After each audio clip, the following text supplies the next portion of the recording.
안녕하십니까, 부생방의 함주원입니다. 네, 얼마 전에 20대 대통령 선거가 끝이 났습니다. 정권이 교체됨에 따라서 앞으로 부동산 시장에 큰 파장이 일어날 것으로 보여지고 있는데요. 그래서 오늘은 윤석열 후보가 부동산 공약으로 어떤 것을 내세웠고 시장 흐름이 어떻게 흘러갈지, 그리고 마지막으로 우리는 어떻게 대처를 해야 될지 알아보는 시간 갖도록 하겠습니다. 그러면 윤석열 후보가 어떤 부동산 공약을 내세웠는지 한번 알아보도록 하겠습니다. 크게 봤을 때 주택 공급 관련, 그 다음에 정비사업 관련, 마지막으로 부동산 세제 관련, 이렇게 세 가지로 보실 수가 있겠는데요. 먼저 주택 공급 관련 내용을 한번 보도록 하겠습니다. 5년간 전국에 250만 가구 이상을 공급을 하겠다. 수도권에만 130만 가구 포함을 시켜서 전국적으로 250만 가구가 공급이 될 것으로 보여지고 있습니다. 1기 신도시가 전국에 10개 이상이 생겨야지 이렇게 250만 가구가 공급이 될 수가 있는 면적과 양이다라고 보시면 될 것 같은데요. 실제로 250만 가구를 공급할 수가 있느냐? 사실상 불가능합니다. 그렇기 때문에 선행되어야 하는 것이 어떤 것이다? 바로 정비 사업이다 라고 보시면 좋을 것 같습니다. 바로 아래 정비 사업 관련된 내용이 있죠. 30년 이상 아파트의 경우 정밀 안전진단 면제를 공약으로 내세웠습니다. 그전 문재인 정부에서는 이 안전진단을 대폭적으로 강화를 했습니다. 그래서 재건축 시장이 불황을 겪었었습니다. 하지만 윤석열 후보는 30년 된 이상 아파트가 된 경우, 연식이 30년 됐다. 그러면 안전진단 자체를 면제한다. 이렇게 이해를 하시면 좋을 것 같습니다. 이게 정말 공약 자체가 펼쳐진다면 재건축 시장에 정말 큰 파장이 일어날 수가 있는 공약이다 라고 보시면 될 것 같고요. 그 아래에 보시면은 역세권 민간 재건축 단지 용적률 500% 상향하겠다. 공공이 참여했을 때는 700% 상향한다. 이렇게 나와 있습니다. 이 내용 자체만 봤을 때도 어떤 게 떠오르시나요? 바로 사업성이죠. 지금 보통 이게 30년 된 이상 아파트들 용적률을 보면은 150, 낮은 거는 120, 보통 200 이렇습니다. 그만큼 용적률 자체가 낮습니다. 하지만 500%까지 상향 조정이 되면 지금의 사업성보다 2배 이상이 껑충 뛰게 되겠죠. 사업성이 어마무시하게 좋아질 수가 있다라고 보시면 좋을 것 같습니다. 30년 이상 된 아파트 안전진단 면제가 되고 거기에 용적률까지 크게 상향이 되면 부동산 시장, 재건축 시장 어떻게 된다? 정말 큰 파장이 일어날 수가 있다라고 보시면 될 것 같고요. 재건축, 재개발, 용적률 상향, 안전진단 면제, 1기 신도시 속도 이렇게 나와 있습니다. 이 내용이 무슨 말이냐? 재개발하고 재건축 바로 규제 완화가 들어간다라고 하죠. 그 다음에 용적률 상향 500%까지 된다고 하고요. 안전진단 면제 30년 된 이상 아파트 안전진단 면제 카드를 꺼내 들었죠. 그로 인해서 1기 신도시가 수혜를 가장 크게 본다라고 보시면 될 것 같은데요. 1기 신도시는 이미 준공 30년차 주택이 속출되면서 이전부터 도시 정비에 대한 욕구가 높아진 상황이다라고 나와 있습니다. 대부분 1기 신도시 아파트들이 15층으로 되어 있기 때문에 앞으로의 사업성이 그렇게 큰 지역은 아니었습니다. 그리고 안전진단 자체가 너무 강화가 되어 있기 때문에 안전진단 통과도 못하죠. 그런데 요번에 윤석열 후보가 공약으로 내세웠던 여러 가지 정비 사업 완화로 인해서 재건축이 가능하게 된 지역이 바로 1기 신도시다라고 보시면 될 것 같습니다. 가장 큰 수혜를 볼 수가 있는 지역이다라고 설명을 드릴 수가 있겠는데요.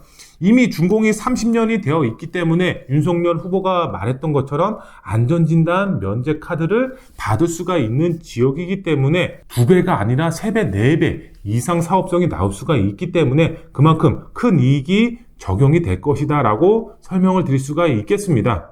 1기 신도시를 살펴보도록 하겠습니다. 1기 신도시 개요라고 나와 있습니다. 총 5개의 지역이 있는데요. 그러면 1기 신도시 중에 어디를 노려보는 게 중요할지 이것도 중요할 것 같은데요. 일산, 분당, 이렇게 두 지역을 노려보시는 것을 추천을 드립니다. 우리가 이제 재건축이 이루어지려고 하면은 추가 분담금이 발생이 됩니다. 추가 분담금 부담스러워서 재건축 자체를 아예 시도조차 안 하는 아파트들도 굉장히 많이 있습니다. 하지만 일산과 분당의 경우는 소득 수준이 높으신 분들이 굉장히 많이 거주를 하고 있습니다. 그만큼 재건축이 이루어졌을 때 추가 분담금 내는 것을 주저하지 않는 분들이 굉장히 많을 것이다. 이렇게 이제 설명을 드릴 수가 있기 때문에 일산과 분당을 노려보시면 좋을 것 같습니다. 그리고 추가적으로 교통의 호재까지 있는 지역이고, 분당의 경우는 테크노밸리라고 해서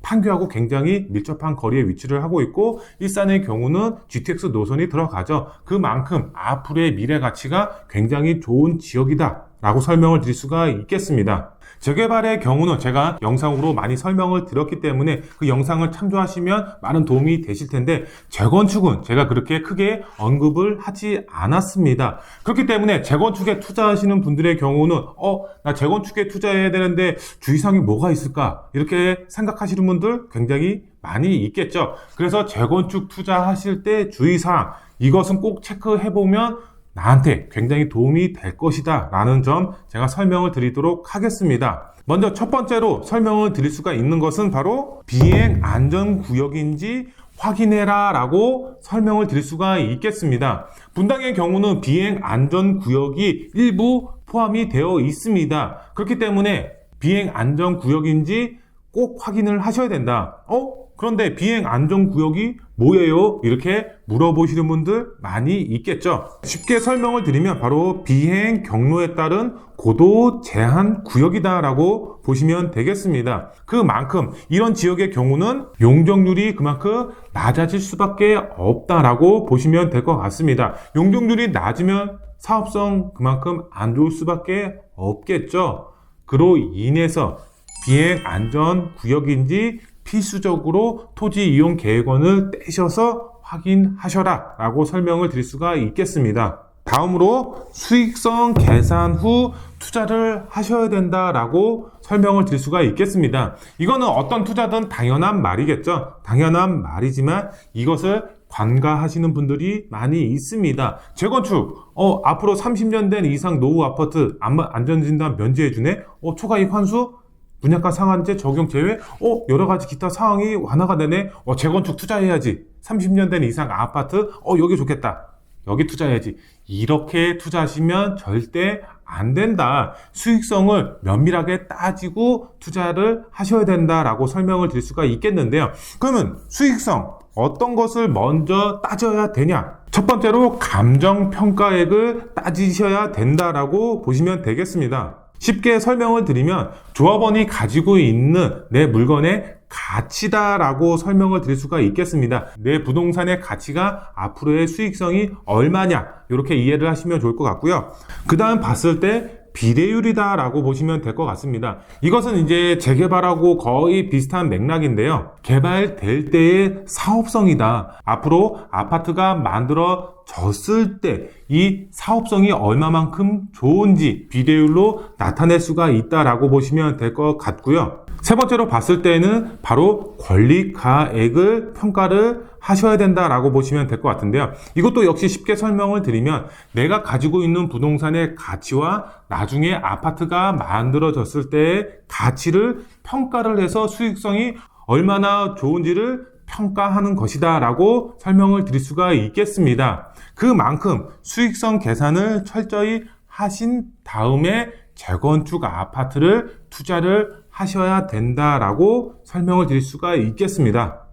네, 오늘은 윤석열 후보가 대통령으로서 당선이 되면서 부동산 공약 어떤 것을 내세웠고 그 중에서도 정비사업 안에서도 재건축에 대해서 면밀하게 살펴보는 시간 가졌습니다. 앞으로 부동산 시장 활기를 띨 것으로 보여지고 있기 때문에 많이 기대가 되고 있습니다. 오늘 영상이 마음에 드셨으면 구독 버튼, 좋아요 버튼, 알림 설정 버튼 꼭 부탁드리겠습니다. 다음 영상에 더 알찬 정보로 찾아뵙도록 하겠습니다. 감사합니다.